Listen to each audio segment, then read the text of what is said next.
This podcast is intended to provide information for educational purposes only and to serve as a starting point for you to have a conversation with your personal physician. Nothing stated on this podcast should be considered medical advice. Consult with your physician before undertaking or changing any treatment plan.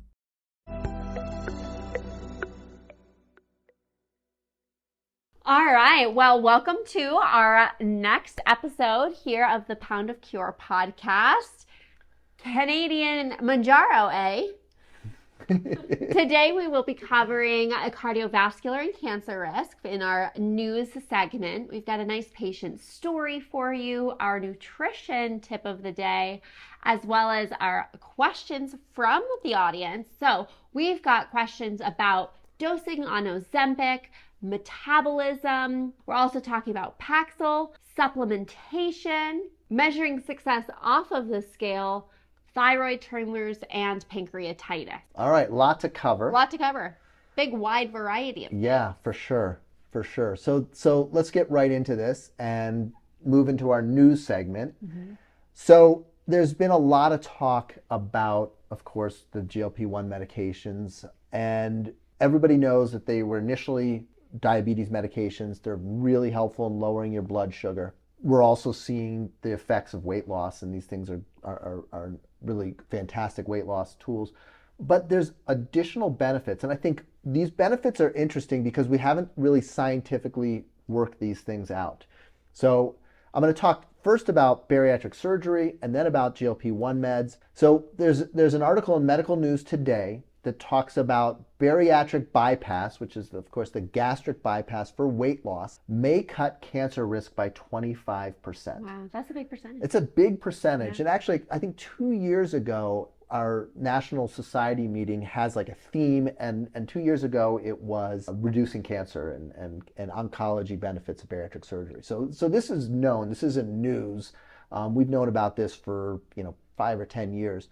But we see with bariatric surgery reduction in overall cancer risk of 25%. That's a lot. That means 1 out of 4 people who were supposed to get cancer didn't get cancer if they had a gastric bypass. Mm-hmm. And I think this really points to the link between obesity and cancer. And it's so many different cancers. It's endometrial cancer. That's a big one. It's breast cancer, ovarian cancer, colon cancer. So there's all of these cancers out there that you are more susceptible to if you have obesity. And that's partly because obesity is an inflammatory condition.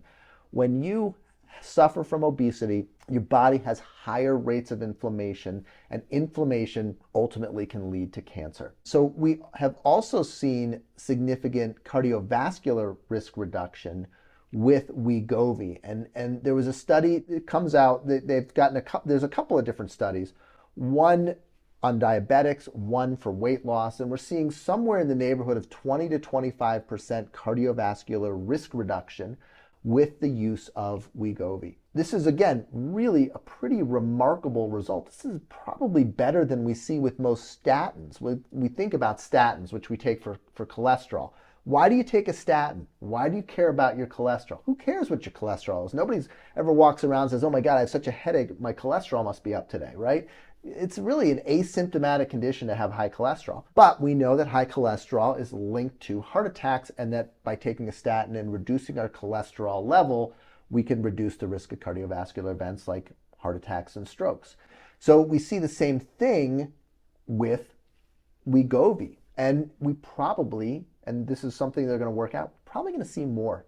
We'll see that these medications are more effective at reducing cardiovascular events than statins, which are taken primarily and only for reducing cardiovascular. You get no other benefits with that. That's so great. Yeah. So the big question is why? Why is this? Then there's 2 possible options. The first option is it because these medications actually work on the heart, on the blood vessels in the heart, on the blood vessels that lead to your brain, and reduce your likelihood of having a cardiovascular event? And that bariatric surgery, by rerouting the intestine and changing some of these gastrointestinal hormones, actually reduces your body's ability your body's likelihood to develop a cancer cell? Is it because they actually work on that process, or is it just the weight loss?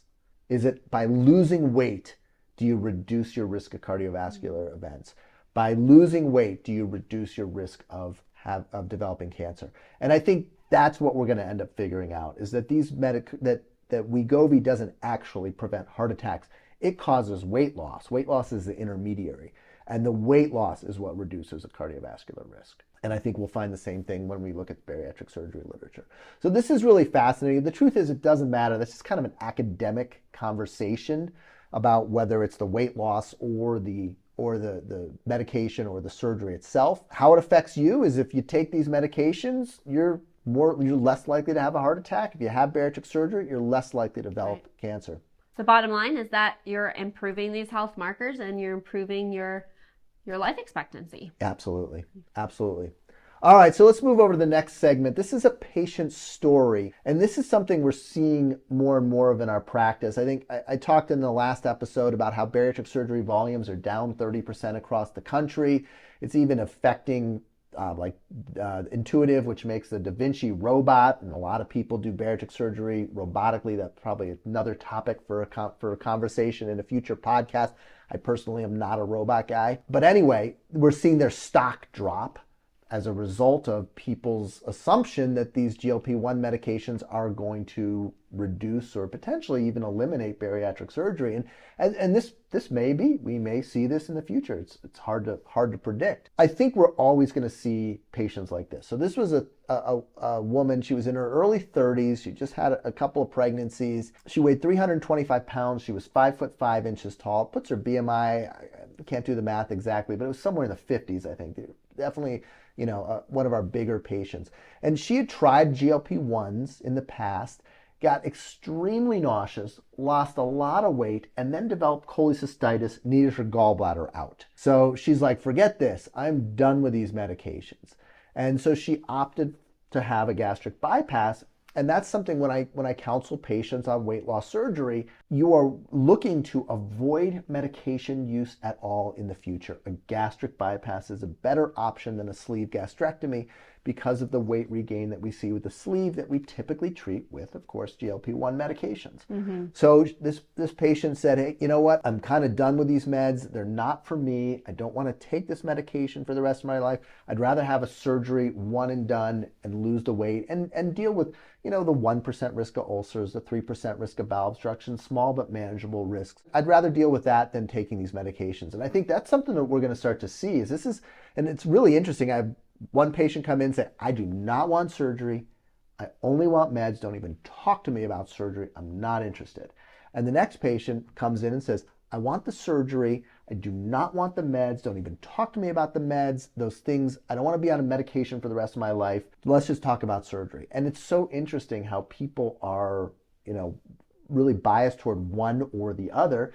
And some are okay with the meds and some are okay with the surgery. So well, it just goes to show it's so individualized, right? Not only the treatment pathway, but also per people's opinions and what they want. And that's something that I think our patients really appreciate, that meeting with you and our nurse practitioners, it's not that they have to do one or the other, and we kind of have this kind of flowy back and forth for sure. pathway. If a patient wants to go down medication route and then flop over to the surgery route and then go back on medications after surgery, it's all very fluid. And I think that's something that's really powerful about these combination therapies. Yeah, we talk all about the pyramid, right? Nutrition's at the base, that's where you come in, then the medications, and finally the surgery. And you kind of work your way up the pyramid to see what the best treatment is. The meds are nice, you can start them, you can stop them. The surgery, once you have the surgery, it's done. So there's no going back after that. So that's why it's at the top of the pyramid. But it's also the most effective route. And I think, after about 3,000 cases, we can do these things with a 1%, 1.5% serious complication rate. Truthfully, most years I go through the entire year without a serious complication after bariatric surgery. Absolutely. Okay, so nutrition tip of the day of the episode is I want to talk about one of my favorite products that I've turned a lot of patients on to, which is lentil pasta. So there's lentil pasta, there's chickpea pasta. Personally, I like the lentil pasta better, just like texture-wise. Other people like the chickpea. personal preference. The reason why I love these pastas is because there's literally one ingredient. Yeah. It's just lentil flour. It's just ground up lentils repurposed into the shape of a pasta. Because they are plant-based, made out of these lentils and or chickpeas, they are going to be high protein, high in plant-based protein. Totally. High in fiber. The reason why I love these, one of the many reasons why I love these pastas so much is because they're very satisfying because of that high protein and that high fiber content. You need a much smaller portion to feel satisfied. When you get served a plate of pasta at the restaurant, it's a huge portion, right? It's very easy to eat a big portion of pasta when it's solely processed white flour, starchy carbohydrates, because you're not getting that. You might get volume, but you don't get that same level of satisfaction because of the protein and the fiber. Obviously, it's also minimally processed, given it only has one ingredient. So I'm a really big fan of these pastas, and I recommend them a lot. Yeah, there's a lot to these pastas, a lot of really good things. First of all, the gluten that is in the traditional pastas, something called exorphins. And endorphins are what we make in our body that helps relieve pain. That's like what you get when you're running a marathon. Exorphins are something from the outside that you eat and that have that same kind of opioid effect. They trigger the opioid receptors. The same thing like Vicodin and heroin and all these medications, obviously that heroin's not a medication, but all these substances. I bet chocolate has it in there too. Yeah, chocolate probably does have it in there, for sure. But they have exorphins in there, and that kind of triggers you to eat more and enjoy, the food more, and you get more pleasure as you're eating it, which is why you eat this big bowl of pasta, you're like, oh my God, so good, so good, so good. And then you're like, oh, I ate so much. Where when you have the lentil pastas, you don't get these exorphins, and you get the protein and the fiber like you talked about. And so, such a better option compared to the white pastas and the processed white flours. So that's a great tip. And they are really delicious. They are. And the other thing is that, they really can take on any flavor. So you can do veggies in there. You can do like a homemade pesto in there, marinara sauce. That sounds good. I've even made kind of like a healthier take on tuna noodle casserole, because tuna noodle casserole was kind of nostalgic for me in my childhood. So I did a kind of riff on that, and it was very good. It sounds like it would be, yeah, for sure. Okay, and now for the economics of obesity, and this is where we really discuss the cost of medications, the cost of surgery, just what happens if you're struggling with obesity, because we see every single day, probably with almost every single patient, what we really talk about is what is the cost of this medication, what is the cost of surgery, what is the cost of your health insurance, how are we going to figure this out financially? And so this is where the topic of our show comes in, Mounjaro A. Mounjaro is now available in Canada. And this is big because the Canadian government will negotiate with the pharma industry, and because they have socialized medicine, there's essentially one payer for these medications. So they'll negotiate with these medications, and the pharma prices are much lower in Canada than they are in the United States. They also don't have pharmacy benefit managers who suck, 20 or 30% of the cost out without providing really any value to the world. So drug prices are much less expensive in Canada and pretty much every other country outside the United States. And the Canadian government, the pharmacies will ship medications over. It's a little tricky because Mounjaro, Ozempic, and these medications need to be refrigerated, but it's possible to ship them over. And what we're seeing is Mounjaro, it's sold as a single dose vial. Most other governments are doing a lot smarter things when it comes to managing access to these medications. In the US, a big part of our supply chain shortage for Ozempic was the injector pen, not the medication itself. And so, we're having this crazy shortage for this medication, and because of FDA rules, you can't just swap it out with a different injector pen. And so that really limited and created some of the supply chain issues we're seeing. We saw that same thing with Mounjaro, and so the Canadian government said, swap it out for a vial. That's fine, no biggie. And so they're being sold as a single dose vial. And so one dose, 1 week's worth, is about $150, $160, which is cheaper than a current pricing of $1,200 a month for 4, so about $300. So it's about half the price of what it's selling for currently in the US, but still that's an exorbitant amount of money. But remember, the 2.5 milligram, the 5 milligram, the 7.5 milligram, the 10 milligram, the 12.5, and the 15 milligram dose, all the same price. And so how that's going to work out, now that's a single-use vial. So you can't just keep going back in to the same vial. And it's also a very small amount. So, there's something to this, and I think we'll start to see this work out over time. If possible, of course, you got to take the medication the way it's intended to be used. But we're going to see, as we see less and less access to these medications this year, we're going to see that this is probably going to be a huge opportunity for people to get the medication at a reasonable cost. Getting creative. So it's now available. This is big. Most of the pharmacies don't have it in stock.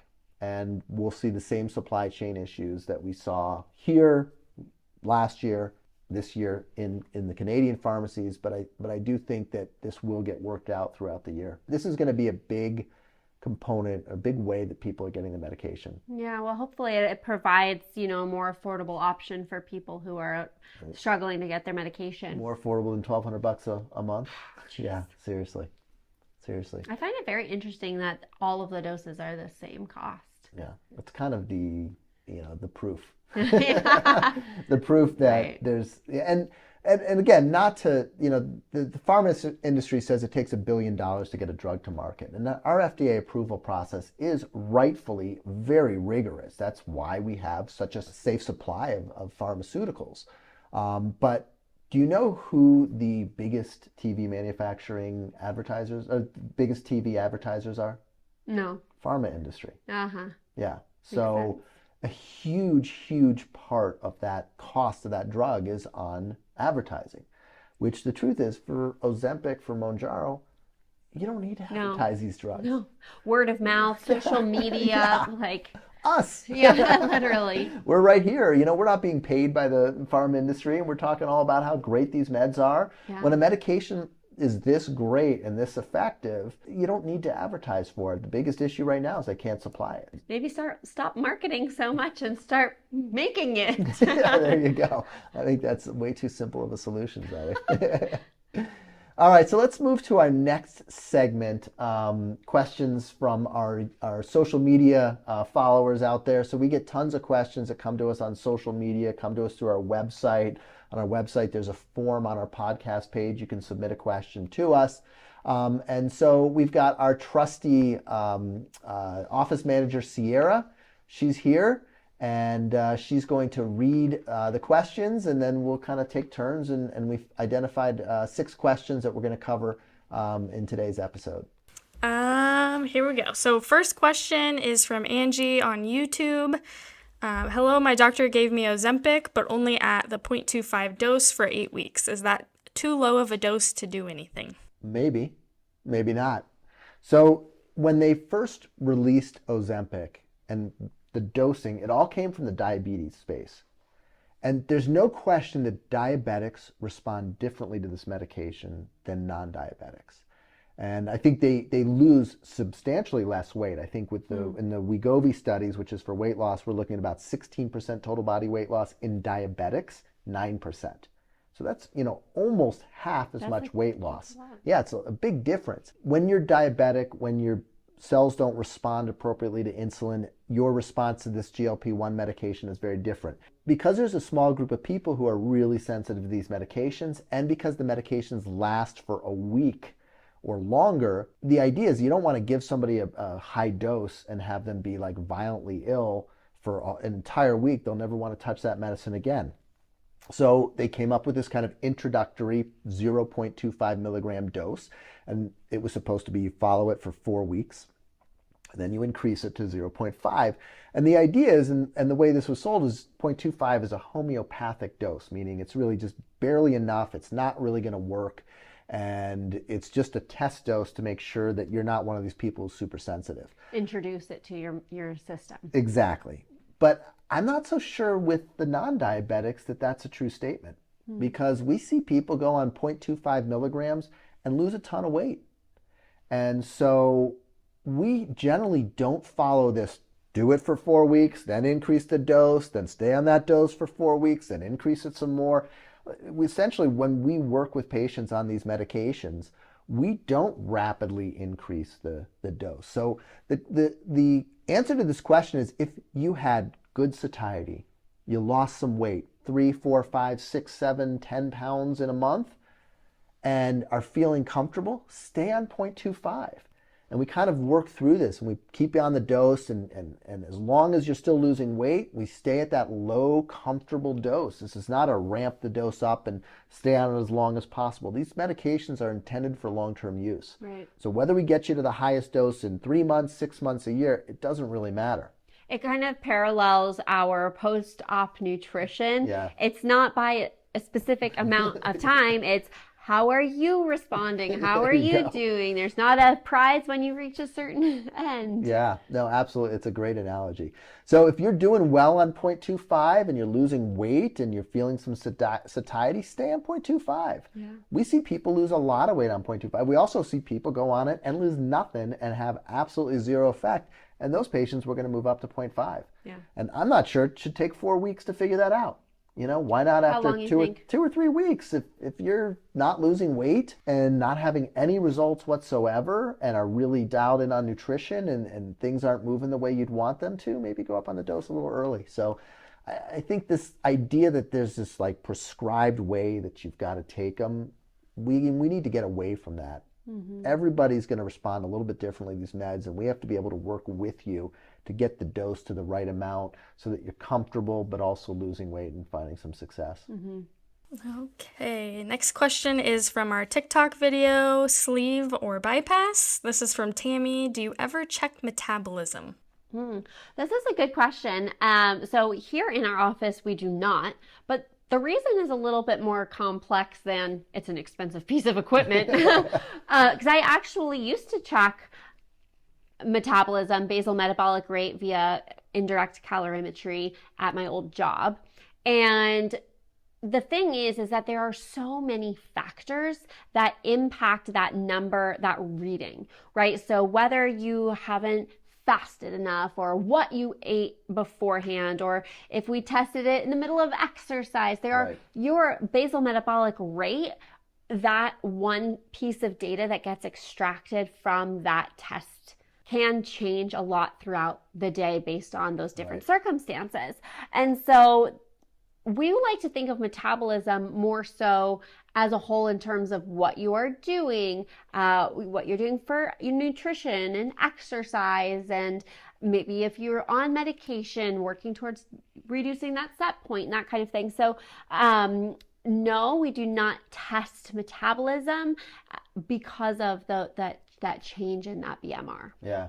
So that's a great point. So first of all, how does that work? Like how do you test indirect calorimetry? So it's quite an uncomfortable test. Yeah. So basically you have to fast for at least, I believe, 12 hours, something along those lines.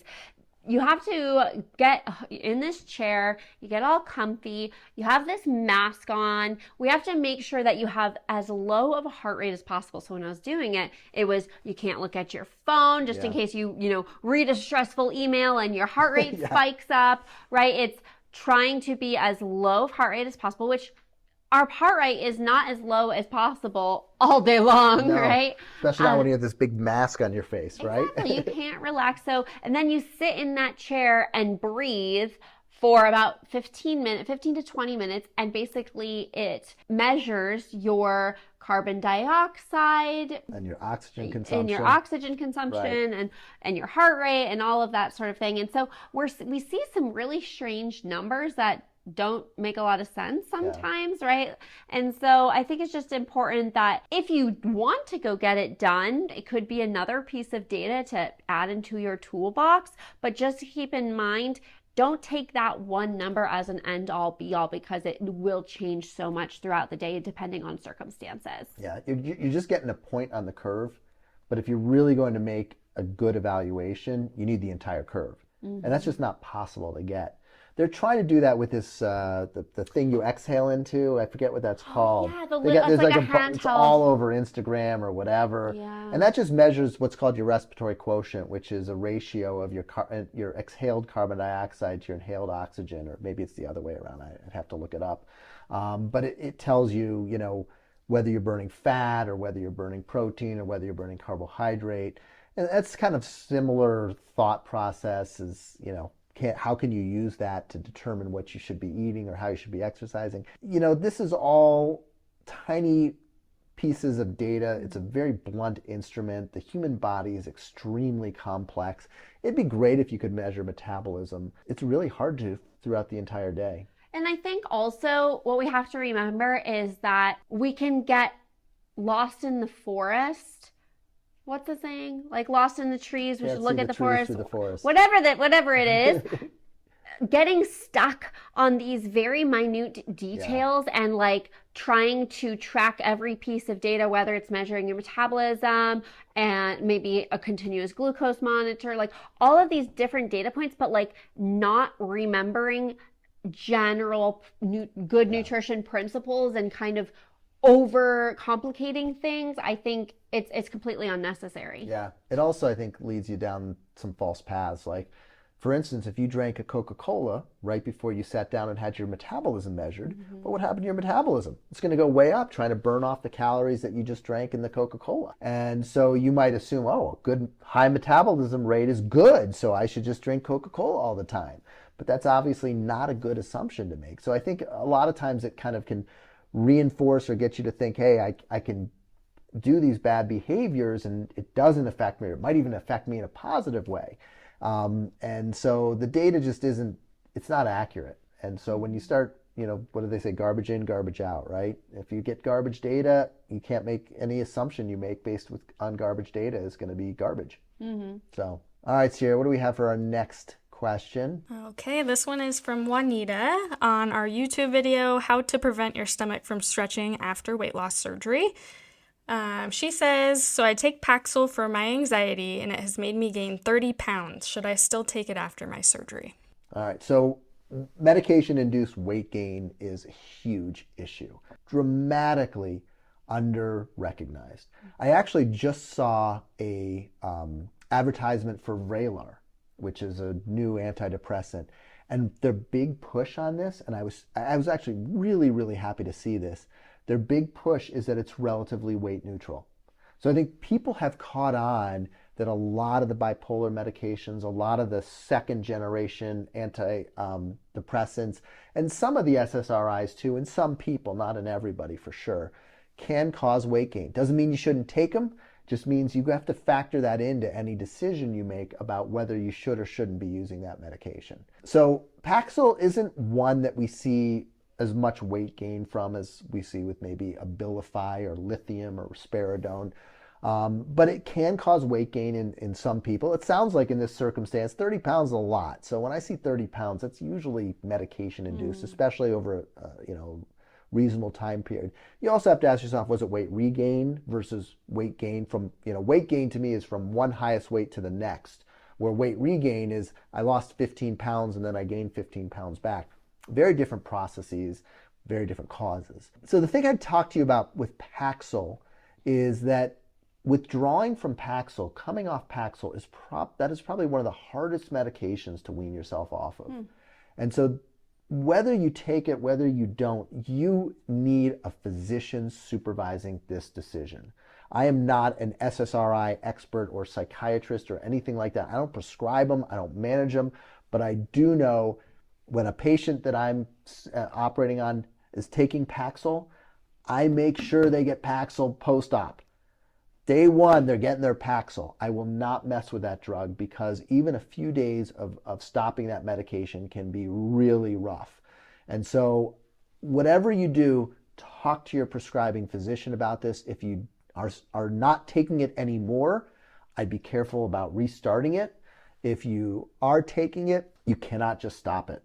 It can be rough.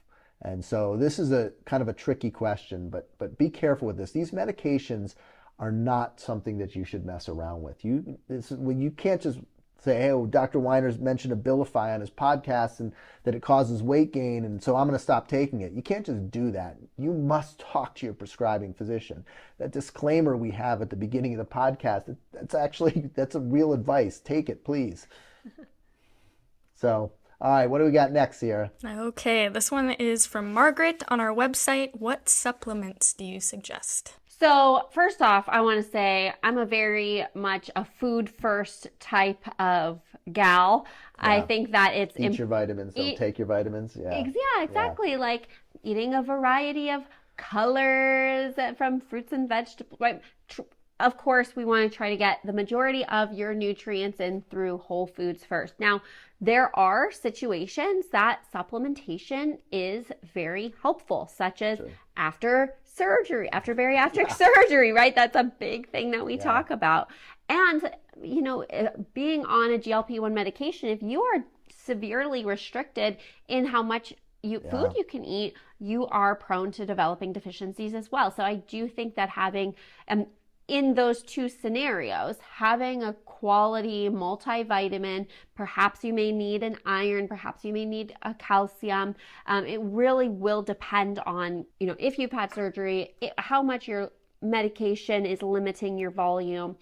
For most people, if you aren't in those other categories and you're eating a nice variety of foods, you may not need a vitamin or any supplements. Most people are deficient in vitamin D. Yeah. So if you get blood work done and you're low in vitamin D, then that's definitely something to consider to increase. I think the word supplement can also include protein supplements. So if you are, struggling to reach your protein goals and you're severely decreased in the volume you can take in, then adding a protein supplement to reach your protein goals can be helpful as well. Yeah. So which ones do you recommend? We've sold in the office. We used to sell Bariatric Advantage. We just recently switched to ProCare. Yeah. What's your thoughts? You've worked with both of them. There's a lot of other ones out there. Right. How do we decide? Why don't you walk through some of our decision making for switching from Bariatric Advantage to ProCare? Great. Well, I think a big piece of it is we're always trying to help our patients with the path of least resistance. And for a lot of people, budget is a barrier, and I think that it's very valid. I think we all want to try to save money, if right? You can spend half as much and get the same product. Exactly. And so specifically after bariatric surgery, we need to make sure you're taking a bariatric specific vitamin, because the concentration of what you are getting in those vitamins are hundreds, sometimes even thousands for specific nutrients of times higher than what you get in a normal over-the-counter one a day, for example. So if you are looking for a new bariatric vitamin, we do have the ProCare ones listed on our website. You can get a discount. Now, if you are looking for maybe a nice backup high quality multivitamin or another kind of supplement that is not bariatric specific, we recommend the Thorne products, which we also have on our website as well, because they are so high quality and relatively affordable. Yeah. There's a big push in the bariatric literature about vitamin compliance, rightfully so, especially the first few years. For gastric bypass patients, iron lifelong potentially. Mm-hmm. So we talk all about compliance. Nobody ever talks about cost. Yeah. Right? And compliance and cost go hand in hand. Of course they do. Yeah, the vitamins, if their vitamins are $40-$50 a month, most people, well, not most people, but there's a lot of people out there who say, that's just not in my budget, and so I'm not going to take them. Yeah. I also think it's important to note that something that I like to talk about sometimes is we anticipate food costs going down, right? If you get surgery, you're eating out less, you're, whatever.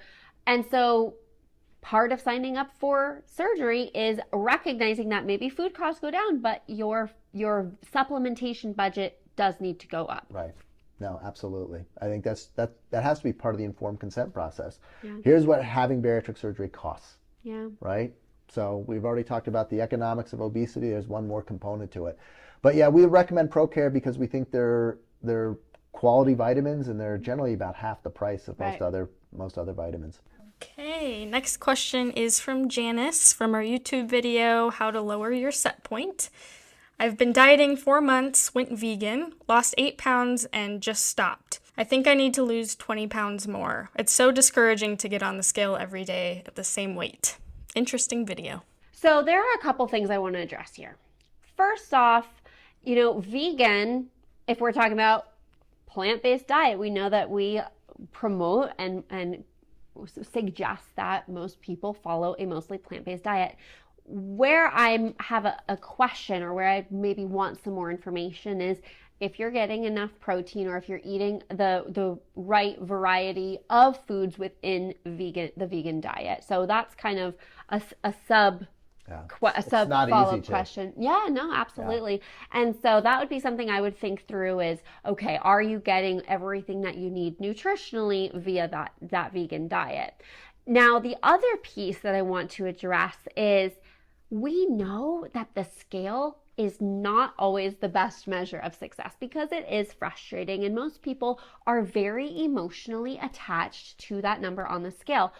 I do not recommend, for most people, I do not recommend stepping on the scale every day. Yeah. And the reason why is because we see it becoming this obsessive behavior. We see it impacting your emotions for the day, and oftentimes your choices.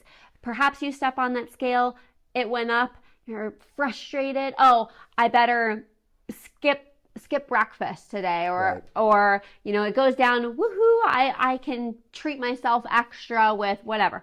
So if you're finding yourself very emotionally attached and creating this obsessive relationship with that number on the scale, I recommend stop weighing as frequently and look more towards non-scale measures of success. So some of those things include how your clothes are fitting. Perhaps if you are interested in doing circumference measurements or progress photos, that can show change in body composition without without seeing specifically what that number on the scale is.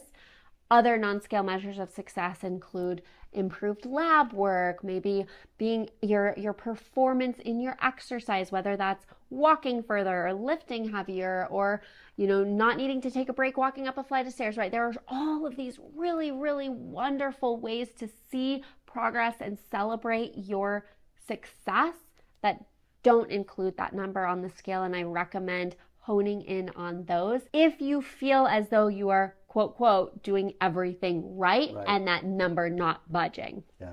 Maybe reframing your mindset a bit. Yeah, I think that's interesting. I think, first of all, they're vegan, but there's a couple of different ways you can be vegan, right? Sierra, just for a second, Google this. Are Oreos vegan? I think they are. So we're having Sierra office manager check that. I think Oreos are vegan. So so they're safe to eat for vegans. We have confirmed that by Google. So my point is that just being vegan alone is not going to necessarily do it. So what exactly does that vegan diet look like? So that would be my first question here. But let's say it is like tight, like they're doing the animal, the plant-based protein. They're minimizing their flour and gluten products and eating tons of fruits and vegetables and nuts and seeds and doing everything exactly the way they'd want, and they're still stuck here. Mm-hmm. I think that's where the pyramid comes in. And this is, we start with nutrition, and the truth is nutrition doesn't fix every weight problem. Yeah. And that's one of the things that we just haven't grasped as a society. We've thought, well, if you could just get your eating right, you'll figure this out. But it's not necessarily true. You can eat a near perfect diet. Our food chain's pretty polluted. So we can only, you can only eat off the food chain that we've got. You can't just go off the grid into the wilderness and hunt and gather for your food. That's just not realistic. So we got to eat the food we can that is in front of us, and we have to do our best with it. And so once you're doing the best with it, and my hunch is Janice is doing the best that she can, and she really can't get much better than this. It's time to move up the pyramid if you want to lose more weight, and that's where the GLP-1s come in. And again, I think we're going to talk a lot this year about low-dose GLP-1s in combination with nutrition, and this would be a perfect scenario for a low-dose GLP-1. Do you have to take it every week? Maybe you don't have to take it every week. Maybe every 2 weeks, every 3 weeks. Again, this is something you'd have to work through with your prescribing physician. But this idea that here's the med, you got to take it exactly the way it's recommended, and that's the only way to take it, and it's the only way that's safe, it's not what we're seeing in our practice. And so we work with our patients to come up with something safe, something sensible that works in their life and gets them to their weight loss goals. And so this is a perfect scenario for moving up to that next step in the pyramid to the GLP-1 meds. Kind of get that kick in the right direction. Okay. Next question is from YouTube. 4 things you need to know about the new GLP-1 weight loss medications from Razor. What about the risk of thyroid tumors and pancreatitis? Okay, 2 separate questions here, really. So let's take those one at a time. So question I ask every patient in my practice before we prescribe GLP-1 medications is, do you have a family member that has died of thyroid cancer? So first of all, thyroid tumors in general are not very dangerous tumors, extremely survivable tumors. Very few people pass away, die from thyroid cancer. It's one of the good cancers to have, if there's Easy such a to thing. go in and remove that tumor. Yeah, and it just doesn't metastasize, it's not aggressive, it doesn't spread. There's an exception to that. It's something called medullary thyroid cancer. And that is almost 100% fatal. It's a terrible, awful disease. It spreads rapidly throughout your body, and almost everybody who develops it will get it. Now, GLP-1 medications have been shown in animals to increase the risk of medullary thyroid cancer. So I'm not an animal scientist, but my suspicion is that whatever animal they studied this in had a higher rate of medullary thyroid cancer than we see in the US, in humans. The truth is, medullary thyroid cancer is a terrible, terrible disease, but thankfully an extremely rare one. I've probably asked this question to 500 people this past year, and I think I've had one person think that they had, but then when we did some research, it wasn't. They didn't have it. And so this is a very rare cancer, but in animal studies, they showed an increased rate of medullary thyroid cancer. There's never been any human studies to demonstrate this, and we've been prescribing GLP-1 medications for 20 years now, going back to Byetta, and Ozempic for about 10 years, and really millions and tens of millions, hundreds of millions of prescriptions probably at this point.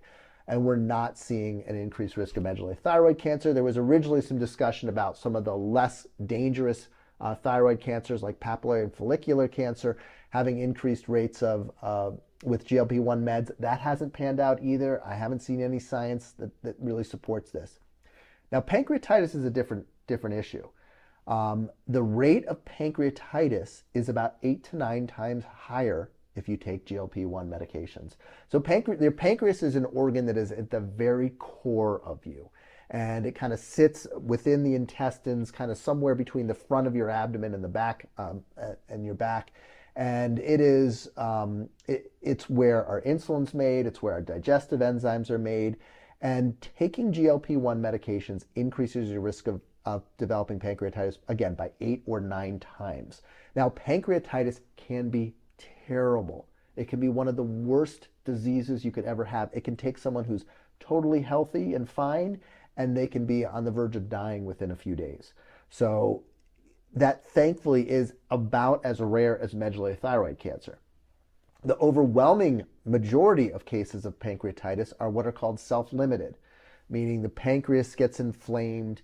We'll measure the values in your blood tests that show that there's been some release of some of the pancreatic enzymes into your bloodstream. We might even get a CAT scan and show a little bit of inflammation. And the treatment for that is just kind of take it easy with what you're eating, and it'll pass with time. So what we're seeing with the GLP-1 meds, and even in our practice, we really haven't seen that much of it, is the milder forms of pancreatitis. And the truth is, probably all of us at some point have had pancreatitis from a virus or something we thought was a GI flu, but it was probably pancreatitis. And so it's something that we see. So what do you think, what is the mechanism of action? Why do the medications increase that pancreatitis? Does it have to do with the insulin? It must have to do with the insulin, which is released in the islet cells in the pancreas. It could, I don't know, it could have something to do with the acinar cells, which are what release the digestive enzymes. I've kind of given up on being a scientist and kind of understanding every little thing and why it happens.